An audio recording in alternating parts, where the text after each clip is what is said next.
Facing the new reality of extreme drought conditions caused by a changing climate, Southern California officials are demanding businesses and residents in parts of Los Angeles, Ventura, and San Bernardino counties cut outdoor watering to 1 day a week. This is a crisis. This is unprecedented.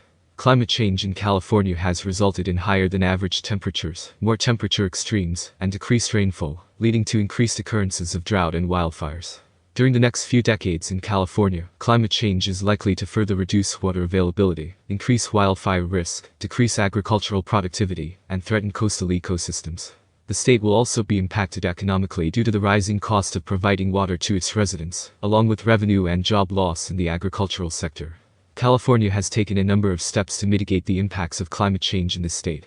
2022 is another drought year, although we won't know exactly how dry for about another month. Precipitation and snowpack this year in California are below average. In addition, the prolonged dry and warm months of January through March of this year's wet season will have evaporated more water from watersheds and reduced snowpack, reducing runoff and groundwater recharge from this year's modest precipitation, and likely lengthening this year's wildfire season.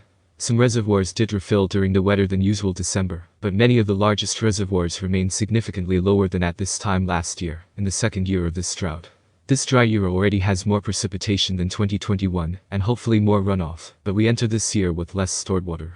Agricultural surface water deliveries are already scheduled to be significantly reduced. Some urban areas will likely have mandatory water use reductions, and prospects for salmon and other native species are not promising. This now 3-year drought could go on for still more years. Overall, California is fairly well prepared for drought, but some sectors and regions are much more vulnerable than others, and require special attention. We naturally and usefully focus on California's drought weaknesses. Agriculture is by far the largest organized water use in California. Overall, agriculture again will see much larger water supply reductions than urban areas, even after farmers pump additional groundwater to make up for reduced surface water supplies. In 2021, the drought cost agriculture about $1 billion, about a 2% reduction in crop revenues, and several thousand jobs lost in lower-income communities. Last year, these impacts were disproportionately felt in the Sacramento and Tula basins, and were also substantial elsewhere. Drought impacts are especially severe for rural counties and lower-income workers there, where agriculture is often the major economic engine and employer. Overall, the state economy is well insulated and prepared for drought, and is in a position to redress some of these regional economic impacts. The growth of more profitable permanent crops has increased agriculture's economic ability overall to endure droughts, so long as groundwater and more followable annual crops also exist. This and future drought impacts on agriculture will extend beyond the end of this dry period, as future cropping will need to be reduced to replenish the additional groundwater pumping during this drought, to comply with the Sustainable Groundwater Management Act, and prepare for the next drought. Some large agricultural areas have begun assessing pumping fees exceeding $300 per acre-foot to reduce long-term water use and fund groundwater replenishment. In the long run, ending groundwater overdraft and reducing agricultural drought impacts will require reducing irrigated acreage statewide by about 10 to 15%, mostly from less profitable crops grown on less productive soils.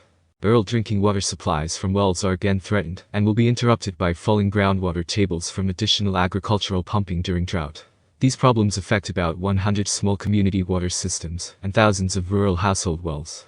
Short-term water hauling and long-term consolidation into bigger systems when possible, deeper wells, and ending groundwater overdraft are the only solutions.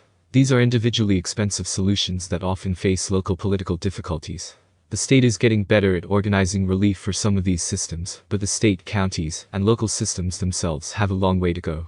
Despite valiant efforts to rescue several endangered species during drought, California is not nearly prepared or effectively organized for preparing habitats and other conditions for native ecosystems to be sustained through drought.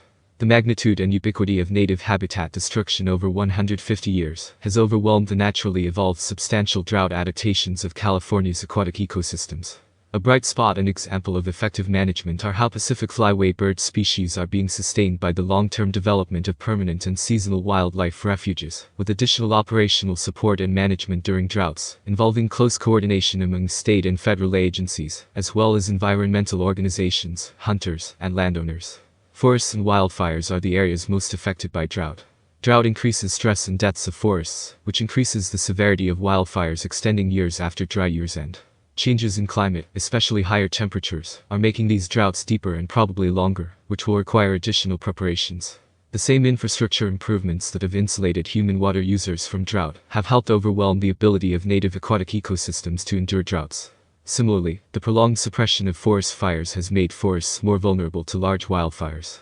California has become more resilient to drought with steady adaptation and improved preparation for each drought, particularly from the better human organization of water management. Natural evolution also made California's natural ecosystems relatively resilient to droughts, until this resilience was overwhelmed by human land and water management.